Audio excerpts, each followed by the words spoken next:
I'm a child of the civil rights movement. My parents were activists. My father, George, founded the National Welfare Rights Organization. My mother, Retha, got arrested fighting for school desegregation. So when I say I've marched alongside giants, it's very personal.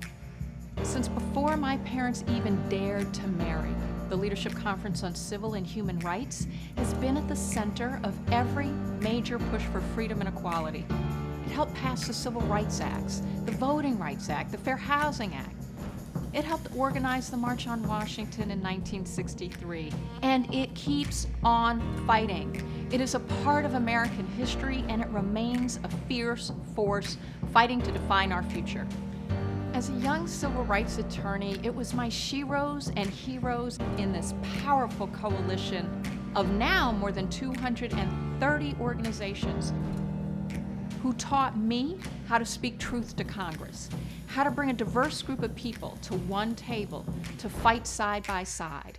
And today, I could not be more humbled or hyped to be named the next president of the Leadership Conference.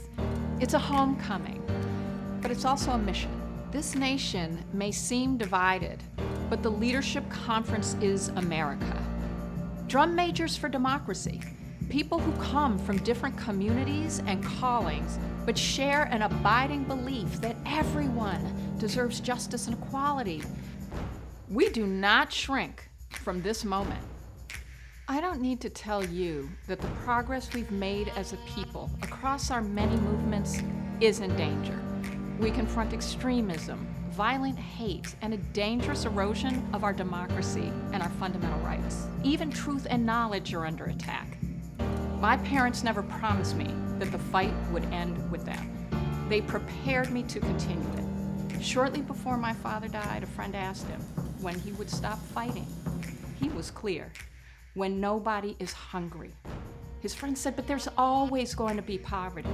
My father's response: then you never stop fighting. That's what I'm going to do now. That's what I'm asking you to do right now.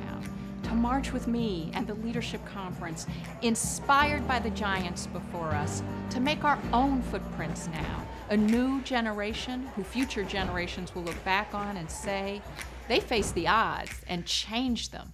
So let's go.